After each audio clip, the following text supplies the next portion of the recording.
Bonjour et bienvenue sur le plateau de Bonjour chez vous. C'est une joie pour moi de vous retrouver aujourd'hui. Notre thème du jour est la croissance des nouveaux convertis. Et aujourd'hui, c'est Annabelle qui va nous apporter la pensée du jour.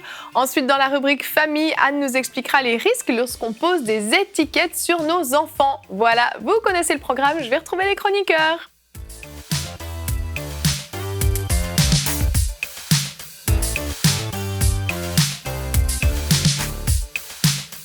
Bonjour, bonjour. Bonjour Evelyne. Ça va bien aujourd'hui? Oui, bien, merci. Très bien. Super. Aujourd'hui, on va parler de la croissance des nouveaux convertis. C'est un thème intéressant qui n'est pas souvent abordé quand même. Donc, c'est chouette qu'on puisse en parler aujourd'hui. On va voir comment se passe la croissance des nouveaux convertis, les attentes qu'on peut avoir sur eux, etc. Donc, On pourrait commencer avec l'histoire de l'Arche de Noé. Jérémy Sandril, tu veux nous expliquer pourquoi tu dis ça? Non, parce que il faut regarder le quiz d'hier pour comprendre.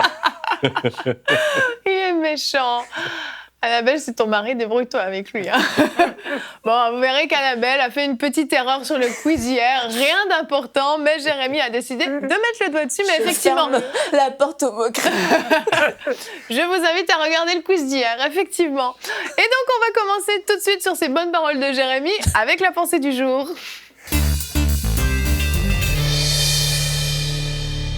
Annabelle, le titre de ta pensée, c'est « Conseils pour encadrer un nouveau converti ».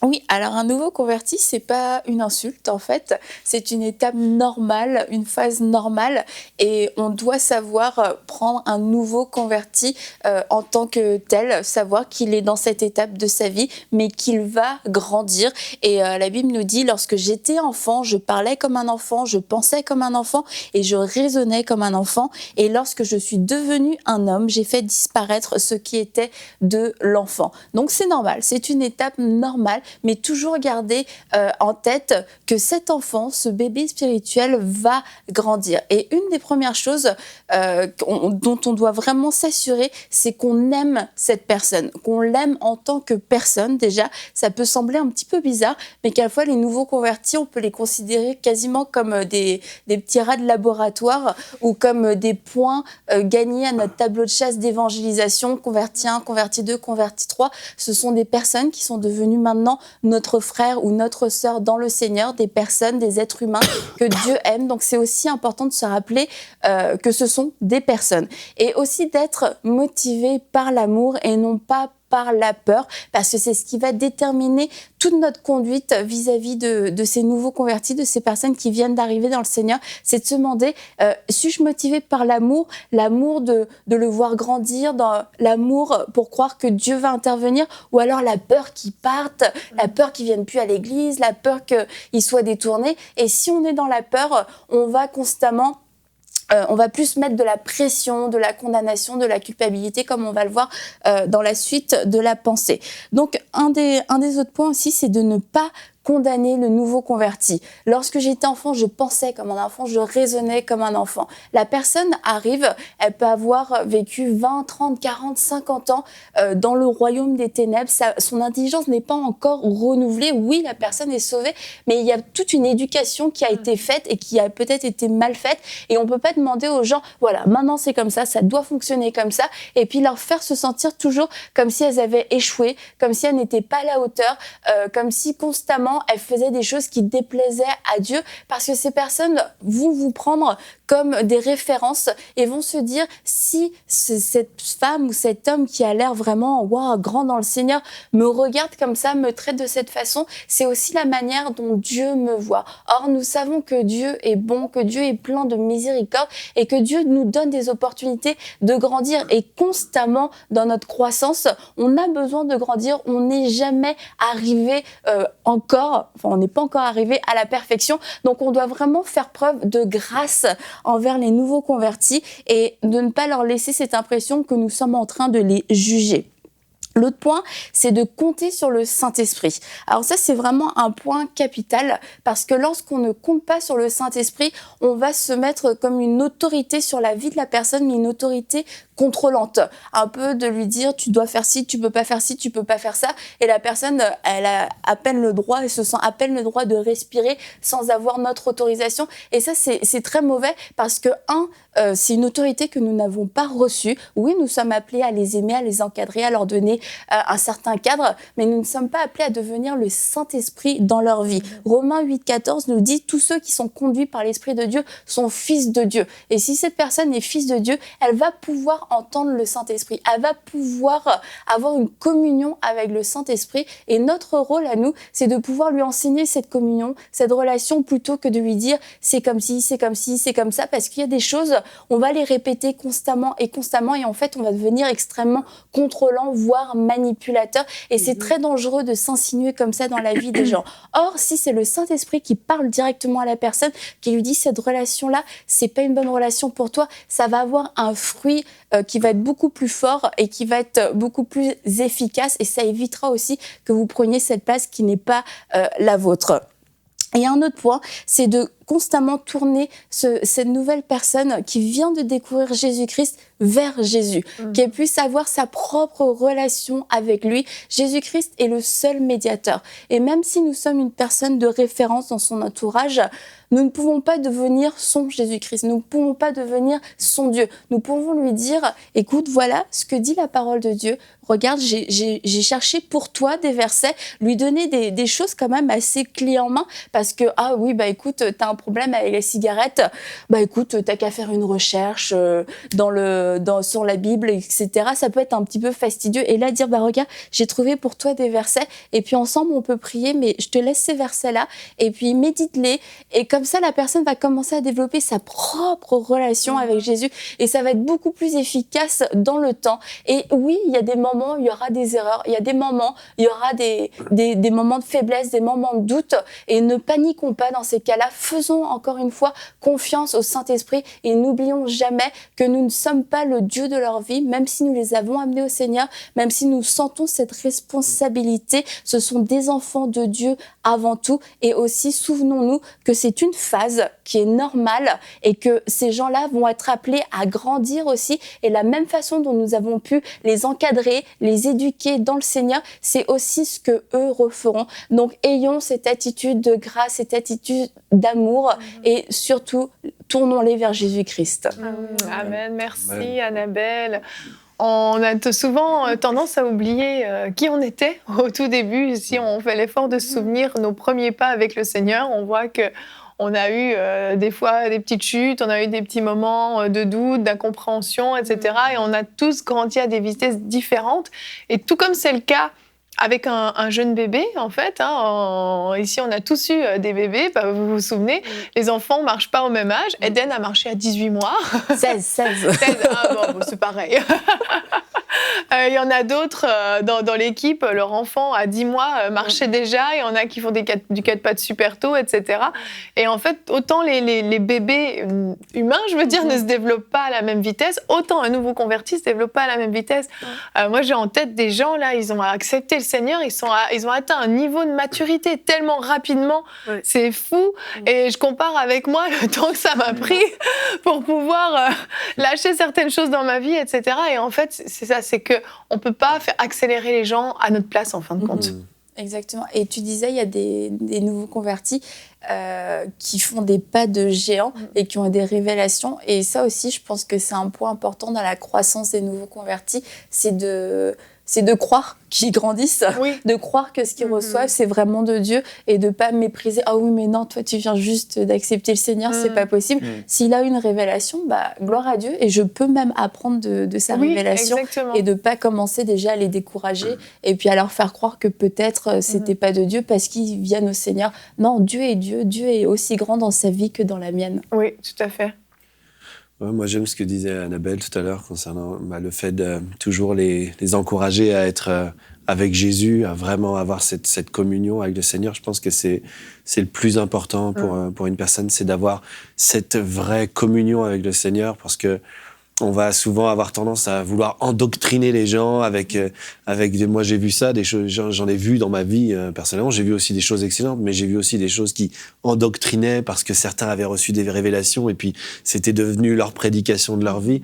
Mais la chose la plus importante, c'est vraiment d'encourager les gens à aimer le Seigneur, à aimer Jésus, à rencontrer Jésus, parce qu'on voit que dans la Bible, on voit que il y a eu les disciples, il y a eu les apôtres qui étaient avec Jésus, mais il y a aussi Paul qui a dû faire son expérience en tant que jeune converti. Ah ouais. On a du mal à imaginer ça, que Paul était un bébé spirituel, Ben oui. c'était un jeune converti, mais il a eu cette communion avec le Seigneur qui a fait que il a eu aussi cette accélération. Et puis après, on est tous différents, mais ce qui fait vraiment accélérer, ce qui donne de la maturité aux gens, et ça, il y a pas de secret, c'est vraiment la communion avec le Seigneur, la communion avec Jésus-Christ.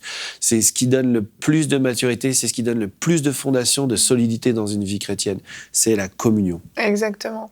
Et parfois, il y a aussi des espèces d'attentes qu'on peut mettre sur les nouveaux convertis. On veut à tout prix que leur vie soit mise en règle immédiatement, que ce soit de l'ordre, qu'ils donnent leurs dîmes, qu'ils soient fidèles dans leurs offrandes, qu'ils soient tous les dimanches à l'église, qu'ils viennent à toutes les réunions de prière, etc. Et puis, dans tout, des attentes qui sont très fortes. Et pour nous, ce sont des choses qui sont évidentes, mais pour eux, c'est un changement de vie, mais radical. Juste se lever le dimanche matin pour aller à l'église, c'est « Waouh, mais c'est trop bizarre, me lever le dimanche matin, sérieux, personne ne se lève le dimanche matin à part pour aller à l'église, quoi. » Et parfois, on leur met une espèce de pression comme ça, et ça fait que certains, c'est tellement lourd, ces attentes, parce qu'on a l'impression que tout le monde autour de nous est parfait, et puis il n'y a que moi, là, qui, je comprends rien, j'arrive pas, puis c'est dur pour moi, la vie chrétienne, parce que des fois, c'est difficile, et ça fait que certains peuvent se décourager. C'est vraiment important d'y aller doucement avec les attentes qu'on peut mettre sur eux, d'être patient, d'être vraiment patient, de toujours leur dire la vérité, mais en étant patient. Si le fruit n'est pas immédiat, c'est pas grave, on va laisser le temps. Ça va mûrir, quelqu'un d'autre va peut-être venir encore donner une parole, quelqu'un d'autre, et puis le Seigneur va parler au travers de la parole, puis finalement, ok, non, vraiment, il faut que ma vie change, il faut que je me prenne en main, il faut que ce soit des décisions personnelles et pas juste motivées pour faire plaisir à celui qui nous a amenés au Seigneur. On commence par la grâce et on finit rapidement par le légalisme. Oui. Et il ne faut pas mettre un joug sur le nouveau converti, mais il n'y a rien de tel qu'il apprenne par lui-même en lisant la parole de Dieu et comme tu disais, la communion. Parce que là, ça portera des fruits immédiats. Oui. Parce que si ça vient de nous par une obligation, il va faire ça pour nous plaire ou pour se conformer à quelque chose qu'il n'a pas compris.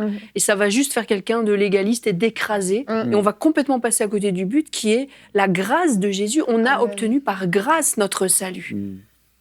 Et c'est important ce que tu as dit, Yveline. Il faut vraiment que les chrétiens le prennent à cœur. C'est qu'on ne peut pas exercer une pression sur les gens. Je trouve ce mot tellement juste qu'on voit des gens qu'on amène au Seigneur, puis ils viennent un dimanche, puis ils viennent un deuxième dimanche, puis après ils viennent pas, et puis on commence à voir vraiment cette pression. Comment ? T'étais pas là dimanche. Ouais, c'est ça. Puis cette pression, alors que c'est pas le cœur de Dieu pour.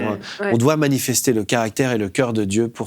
On est des ambassadeurs et on est même la représentation pour eux de ce qu'est le Seigneur. Donc, bien sûr, on ne devient pas leur Dieu dans leur vie, comme disait Annabelle, mais par contre, on doit être la représentation et le caractère de Christ. Qu'est-ce que pense Jésus de ces personnes-là quand ils viennent pas ? Je veux dire, ça lui pose pas de problème, quoi. Et il va pas être là en train de les condamner. Donc, il faut vraiment pas exercer cette pression sur les gens, les assommer à coups de versets, de ceci, de cela. Aimons les gens juste, tout simplement, comme Dieu les aime. Quelquefois, c'est pas visible immédiatement, en fait, le travail que le Saint-Esprit fait dans le cœur d'un nouveau converti. Et il faut pas mépriser ça. Et quelquefois, quand il y a plusieurs nouveaux convertis, on dit « Ah, lui, il avance vraiment bien », comme tu disais, les enfants qui marchent à des âges différents. « Ah, lui, il a déjà été baptisé du Saint-Esprit. » Et puis, on arrive, on a été sauvés par grâce, et puis d'un seul coup, on se retrouve dans un système de performance. Ok, mince, j'ai pas encore été baptisé du Saint-Esprit. Tu sais, je me suis pas fait baptiser, j'ai pas réussi à arrêter de fumer. Enfin, bref. Et ça te stresse, en fait. Oui, alors que au bout du compte, peut-être au bout de 10 ans, je veux dire, les personnes se sont soit rattrapées, ou alors il y en a même qui ont eu des débuts qui avaient l'air prometteurs et qui ont tout arrêté au bout d'un moment. Et des gens pour qui les débuts ont été un petit peu plus lents, comme moi disait mon pasteur, Annabelle, c'était un peu plus lent pour toi. Et regarde aujourd'hui, créature merveilleuse que tu es. C'est vrai, Mais vraiment. C'est vrai, c'est Ben un oui. exemple. C'est vrai que c'était lent. Hein. Mais non, mais c'est vrai. On a vu, nous, dans notre groupe de jeunes Ouais. où plusieurs sont donnés à Christ, on a vu qui décollaient, on a vu ceux qui tenaient. Il y en a qui ont eu un parcours quasi sans faute, hein, c'est vrai. Puis il y en a qui ont eu un parcours où ils se sont cassés la figure, mais qui sont après, ils se sont cassés la figure. non, mais c'est ça. Et puis il y en a qui ont été, comme Jérémy dit souvent, des étoiles filantes, quoi. Ouais, Tu sais, Ça, ouais. et il y en a qui sont juste restés constants, fidèles. Et puis aujourd'hui, ils sont toujours là, toujours à servir le Seigneur. Il n'y a pas eu un jour même où ils ont raté un culte, alors que tu les regardais, tu disais lui il est religieux, il va pas très vite, etc. Et puis c'est ça, chacun avance à son allure. Et puis, Exactement. Il ne faut pas les prendre non plus comme prétexte. Je me souviens quand je me suis convertie, il y a une dame qui voulait absolument que je rencontre sa fille parce que sa fille se convertissait pas. Et moi, comme j'avais accepté Jésus avec tellement d'enthousiasme, elle voulait absolument me mettre dans les pattes de sa fille pour que je la contamine. Et il ne faut pas prendre les jeunes convertis comme des prétextes Non, pour nos c'est propres agendas. Tout à fait. On doit marcher dans l'amour envers Exactement. eux. Pas les prendre Chercher comme des leur pions. intérêt, Ouais. exactement. Et une fois, je me posais la question, j'avais une jeune convertie et je voyais qu'elle venait pas à l'église et je me disais, faut que je l'encourage à aller à l'église. Et après, comme le Seigneur me disait en moi-même, mais qu'est-ce que tu fais aussi dès la semaine? Pendant les 6 jours, tu la contactes le samedi, mais qu'est-ce que tu as fait pendant les 6 derniers jours? Ouais. Est-ce que tu l'aimes en fait, finalement? Est-ce que tu l'aimes ou est-ce que tu veux simplement qu'elle soit là dans l'église? Il faut qu'on marche dans l'amour. Vraiment. Et sur un site internet que j'ai, Yveline, Oui. évangéliste.com, il y a un dossier que j'ai créé pour le suivi des nouveaux convertis et qui a été créé, en fait, c'est des pensées de Charles Finet. Un dossier de 80 pages gratuit que les gens peuvent télécharger. Et c'est super. avec des bonnes choses pour nous aider à suivre les nouveaux convertis. Super. Évangéliste.com. C'est ça. Merci. C'est disponible. C'est bien. Non, mais c'est bien. On a besoin d'être outillés. Outillé, ouais. Moi, je sais que personnellement, si on n'avait pas été patient avec moi, je pense que je ne serais pas ici. On a été très patient dans mon église et puis gloire à Dieu pour ça. J'aimerais qu'on termine ce temps de partage avec notre verset du jour dans Éphésiens 4:13. Ainsi, nous parviendrons tous ensemble à l'état d'adulte, à un stade où se manifeste toute la plénitude qui nous vient du Christ. Et oui, un jour, comme tous les bébés deviennent adultes, un jour un bébé spirituel deviendra adulte aussi. Et puis, ça va être plus ou moins long, mais un jour, il y arrivera. Un jour, il aura atteint toute la maturité nécessaire. Et puis, il pourra vraiment être une lumière dans ce monde. Nous allons continuer maintenant à tes souhaits, Annabelle. Nous allons continuer avec la rubrique famille.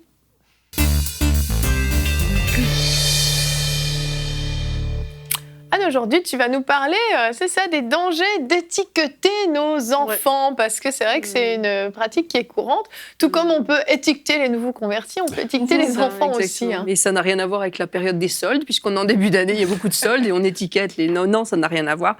Je tenais à parler de l'étiquetage des enfants, parce que c'est une tentation qui guette tout le monde, particulièrement au moment d'une naissance. Hein, quand un enfant naît, il y a une grosse charge émotionnelle et les parents, les grands-parents, l'entourage a tendance à projeter sur cet enfant toutes sortes de rêves, toutes sortes d'anticipations. Tout ce qu'ils n'ont pas pu faire eux-mêmes dans leur propre vie. Parfois, c'est tout ce qu'ils n'ont pas pu faire eux-mêmes, ou parfois, c'est juste des rêves qu'ils ont et qu'ils projettent sur l'enfant. Et à qui va-t-il ressembler? Qu'est-ce qu'il va devenir dans la vie? Quel métier va-t-il faire quand il sera grand? Et comme je le dis, ça s'adresse aux parents, aux grands-parents, aux tantes, à l'environnement de l'enfant, et même l'Église, les adultes de l'Église. Il faut faire attention. Les professeurs aussi. Les professeurs aussi.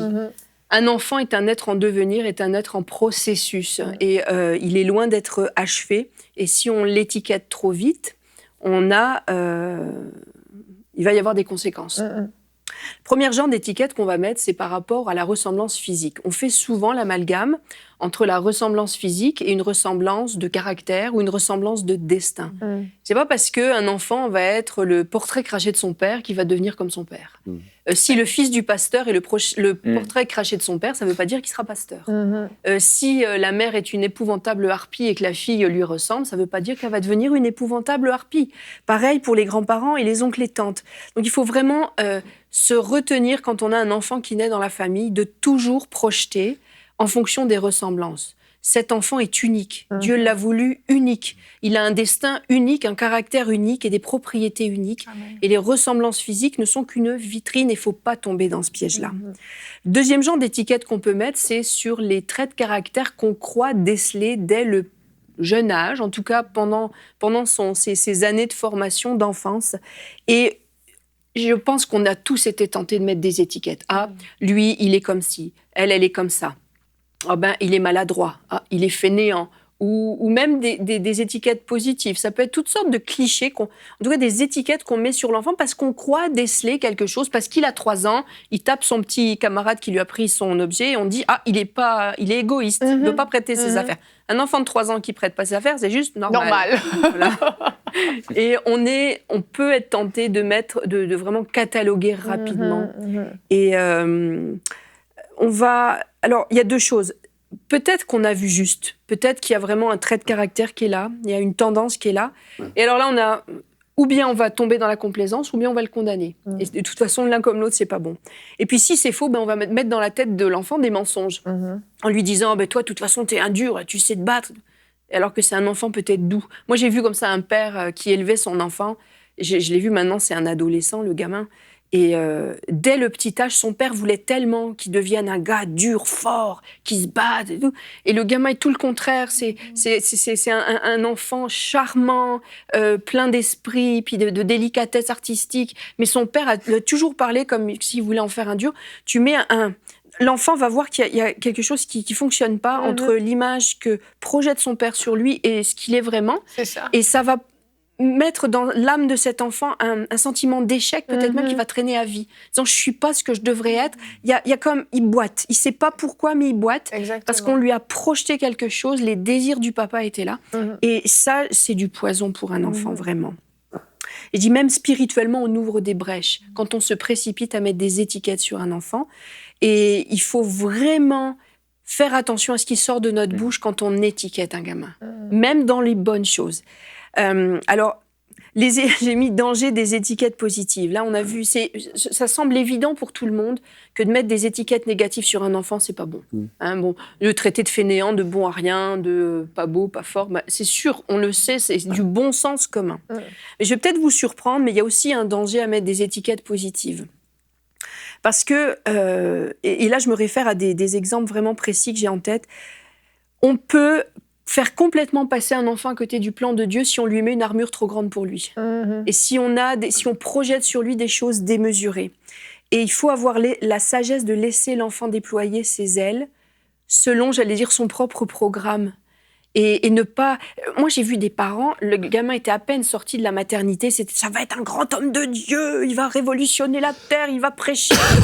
Peut-être pas. Qu'est-ce que t'en sais? T'as eu une révélation pour ça? Peut-être que t'as eu une révélation, mais là, c'est différent.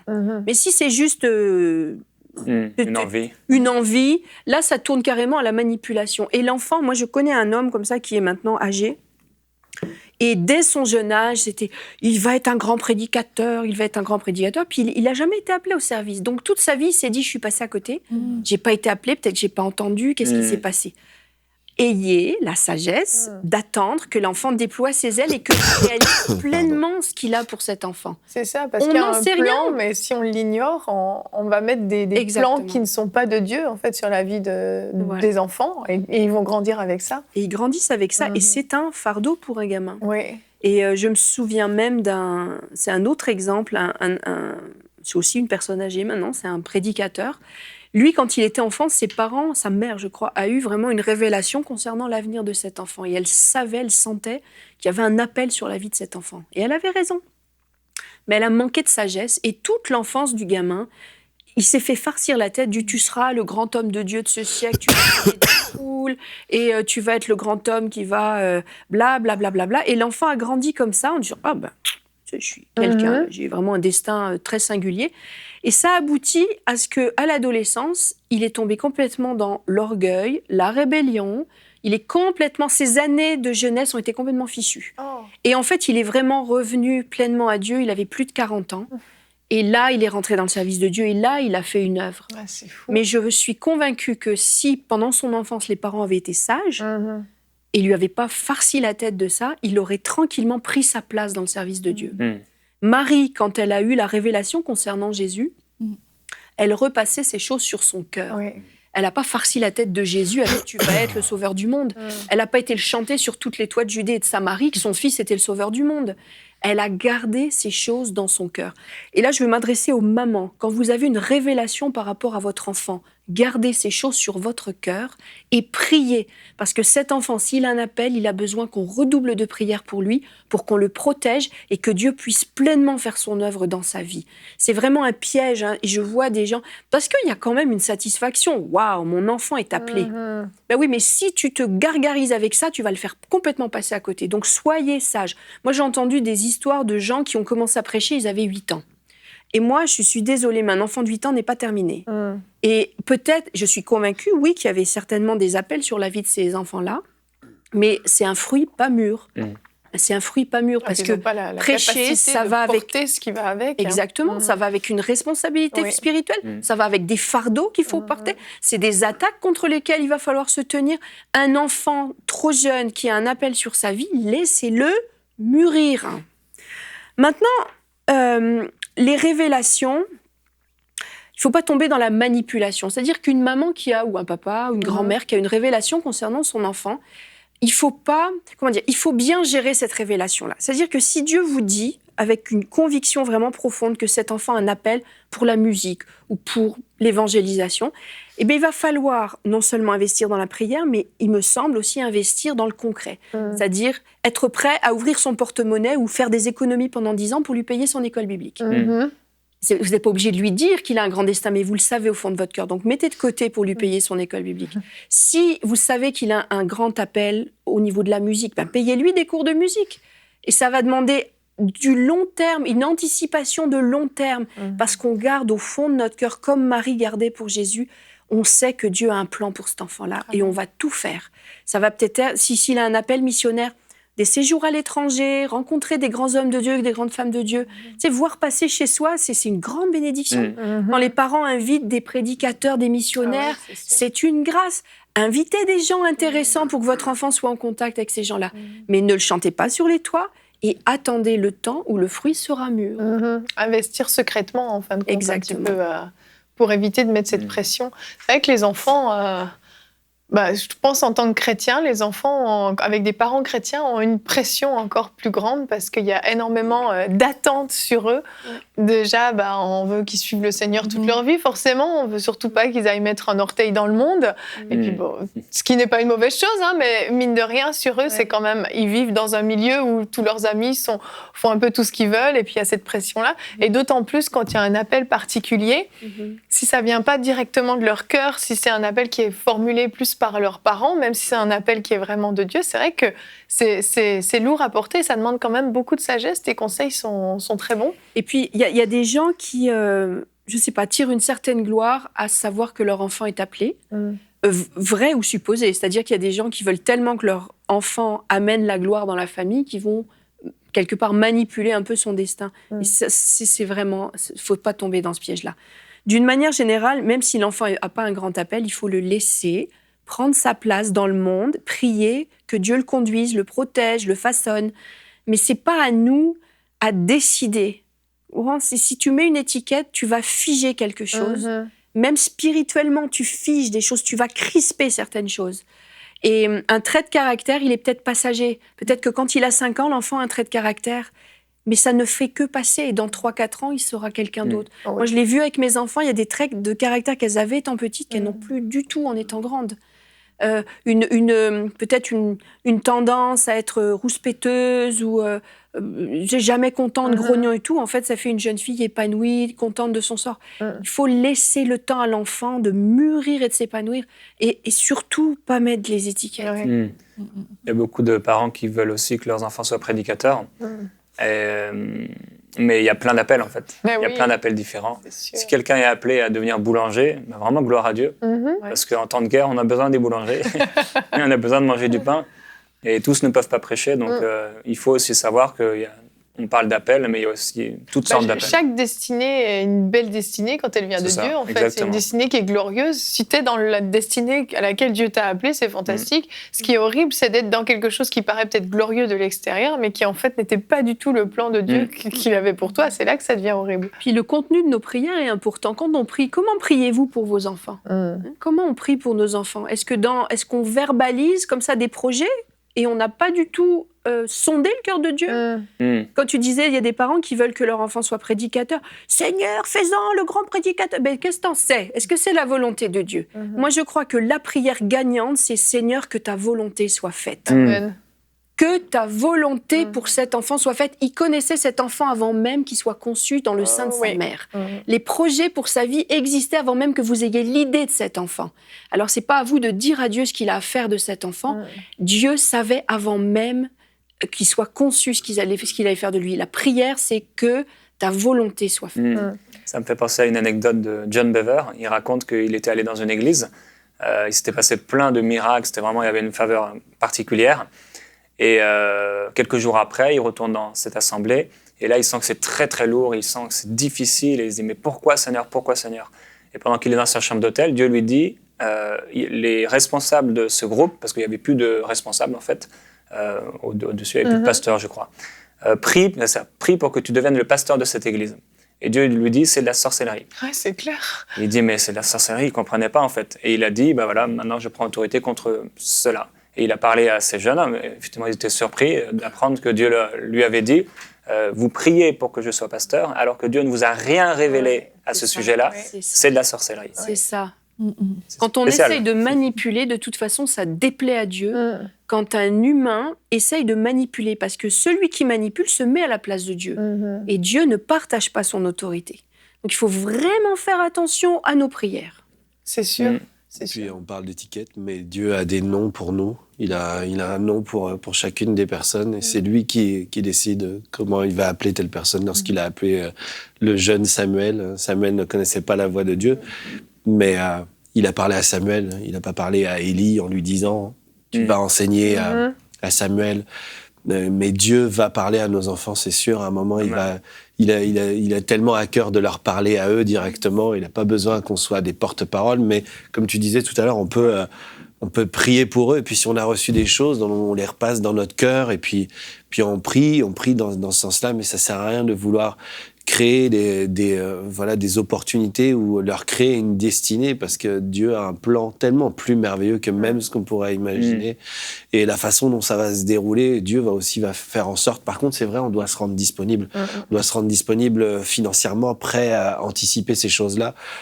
Mais c'est, encore une fois, c'est juste, ce dialogue-là concerne Dieu et nous en tant que parents, mais sa destinée, ça concerne Dieu et notre enfant. Et il faut vraiment qu'on prenne à cœur d'être prêt à investir, mais pas à les manipuler ou à les faire entrer dans des choses qu'on porte, nous. Moi, j'ai entendu tellement de choses, même moi-même, quand j'étais jeune, j'ai entendu des choses me concernant, et je regardais ça, je disais, mon père, que j'aime beaucoup, voulait que je sois rugbyman. J'aimais pas ça! J'aime toujours pas ça! C'est vrai, ça m'irait bien. Ah, bah, je vais m'y mettre, alors! non, mais c'est vrai, et puis, on voit des gens des parents qui font porter ce poids-là à leurs enfants, et puis des fois, même des parents qui sont déçus parce que leurs enfants n'ont pas fait ça, n'ont pas fait les choses qu'ils voulaient qu'ils fassent, mais c'était juste pas pour eux, ça les concerne pas, c'est pas eux, quoi. Exactement. Moi, une des prières que je fais souvent pour mes enfants, c'est « Seigneur, qu'ils te servent toute leur vie ». Ça, c'est la prière. C'est très général, mais c'est vraiment ça, ma prière, parce qu'en réalité, c'est ça qui compte. S'ils servent Dieu, c'est qu'ils seront en train de faire ce qui est bien, ils seront en train de faire la bonne chose. Et avant qu'on clôture cette émission, j'aimerais juste qu'on revienne un tout petit peu en arrière dans ce que tu as dit, Anne, par rapport aux étiquettes négatives, parce que c'est quelque chose qui arrive quand même souvent. Puis en tant que parents, parfois, nous-mêmes, on ne le fait pas, mais les gens, justement, de l'extérieur, peuvent commenter, les enseignants à l'école vont se permettre des fois de dire des choses terribles. Déjà, particulièrement même pour ce qui est de l'hyperactivité en ce moment qui est super à la mode. Alors là, on colle des étiquettes d'hyperactifs sur la tête de tous les enfants. Il a des troubles d'attention.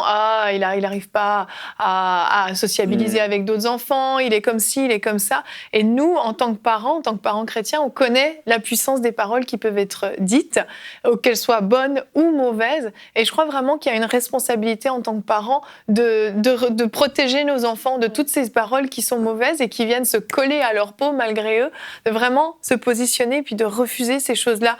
Quand quelqu'un va dire une chose négative sur votre enfant, même si vous ne le dites pas à haute voix, vous, en vous-même, dites non, c'est faux, il est comme ça. Et on déclare le contraire et on dit l'inverse. Et même quand on voit nous-mêmes des choses sur nos enfants, peut-être des traits de caractère qui peuvent être négatifs, au lieu de dire à notre enfant « Oh, tu es comme ça, toi, tu veux jamais partager, toi, de toute façon, tu fais jamais rien de bien, etc. » Même si c'est le cas, on déclare le contraire, on dit le contraire parce que c'est vraiment des semences qu'on met. Ces étiquettes-là, en fait, c'est quelque chose de spirituel, c'est vraiment une étiquette spirituelle qu'on leur colle au front puis qui devient finalement leur identité. Il ne faut pas non plus déclarer le contraire pour le principe de déclarer le contraire. Ah non, avec foi. C'est ça. Oui, mais quand tu vois, par exemple, tu discernes quelque chose chez un enfant, je sais pas, tu discernes un problème de caractère, il peut y en avoir. Mm-hmm. Et j'allais dire, vaut mieux mettre pas d'étiquette du tout. Dans le sens où ton étiquette, ça va être dans la prière que tu vas le régler. C'est-à-dire que tu vas régler ça vraiment devant Dieu. Et oui, vraiment, tu as raison de dire, il faut pas, parce que les maîtres d'école sont très forts pour faire ça. Toi, t'es comme ci, toi, t'es comme ça, toi, t'as tel talent, t'as tel non-talent, tel tard. Et il faut discerner, il faut prier pour nos enfants et discerner ce qui est bon. Et je suis d'accord exactement avec ce que tu as dit, mais il faut être prudent avec le contenu de ce qu'on déclare sur l'enfant. Parce que comme je t'ai dit dans la pensée, si on déclare des choses décalées par rapport à l'enfant, on va lui mettre une armure trop grande. Mm-hmm. Donc il y a des choses qui se règlent dans la prière et il y a des choses qui se règlent aussi en corrigeant ce qu'on dit sur l'enfant. Mm-hmm. Être intelligent. Ça veut dire être intelligent. Je synthétise. Tu synthétises. Non, mais il y a pas de. Ce que je veux dire, c'est qu'il ne faut pas caricaturer. Il n'y a pas de recette miracle.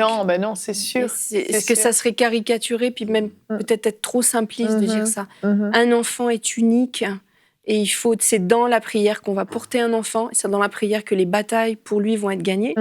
Et puis, quand on fait la prière, on fait le ménage et on laisse Dieu agir avec toute la latitude dont il a besoin. Si on ne prie pas pour son enfant,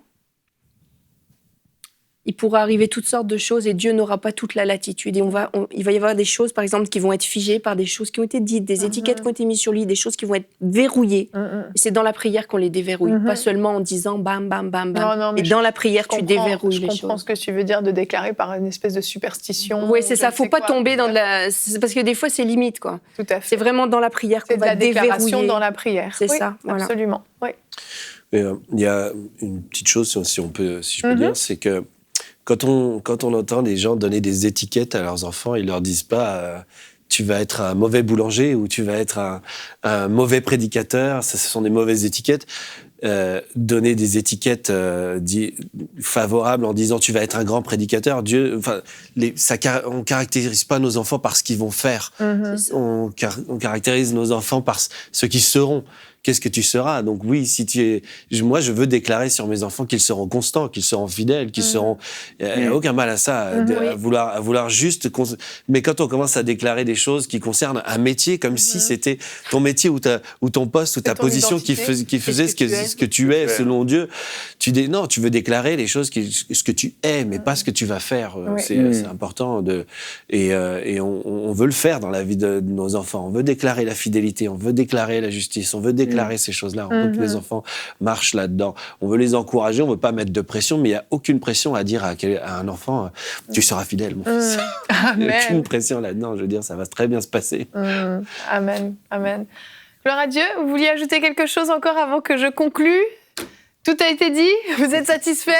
Il y a aussi beaucoup de choses. Il y a un autre type d'étiquette dont on n'a pas parlé. Tu as un petit peu parlé de ça, c'est les prénoms, mais on en parlera une autre fois. Parce que les prénoms, c'est une étiquette, entre guillemets, qu'on porte à vie. Et les prénoms ont une signification, et on pourrait développer ça dans une autre rubrique, parce que je trouve que dans l'Ancien Testament, c'était extrêmement important, le nom qu'on portait. Et je crois qu'il y a vraiment des choses à développer sur ce genre de bonne étiquette. Une prochaine rubrique famille. Ça veut dire quoi, Gwen? Ça veut dire quoi? Gwen. C'est du breton.